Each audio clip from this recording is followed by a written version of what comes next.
नमस्कार, मैं हूं प्रियंका और आप देख रहे हैं राष्ट्रीय जगत विजन न्यूज। जांजगीर चांपा के कल्याणपुर गांव स्थित अर्धनारीश्वर मंदिर भारत का इकलौता मंदिर है जहां एक ही दीपक में दो ज्योति जलती है। नवरात्रि के दौरान यहां चमत्कारिक दीपक के दर्शन के लिए श्रद्धालुओं का सैलाब उमड़ पड़ता है।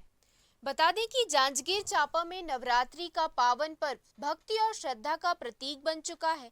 देश भर में मां दुर्गा की आराधना के बीच कल्याणपुर गांव का अर्धनारीश्वर मंदिर अपनी अनोखी परंपरा और चमत्कारिक रूप के लिए पूरे भारत में जाना जाता है। यहाँ का सबसे अद्भुत दृश्य है एक ही दीपक में दो ज्योतियां प्रज्वलित होना।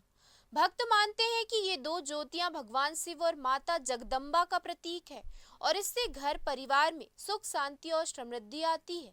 मंदिर के पुजारी बताते हैं कि यहाँ आने वाला कोई भी भक्त खाली हाथ नहीं लौटता।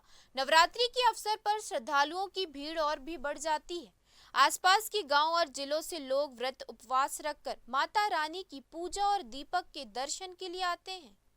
स्थानीय लोग बताते हैं कि इस मंदिर की ख्याति वर्षों पुरानी है। हर साल हजारों लोग इस चमत्कारिक दृश्य को देखने आते हैं और आस्था से सराबोर होकर लौटते हैं। फिलहाल इस खबर में इतना ही। देश प्रदेश की खबरों से अपडेटेड रहने के लिए हमारे चैनल को सब्सक्राइब करें और नए खबरों के नोटिफिकेशन के लिए बेल आइकॉन जरूर दबाएं। नमस्कार।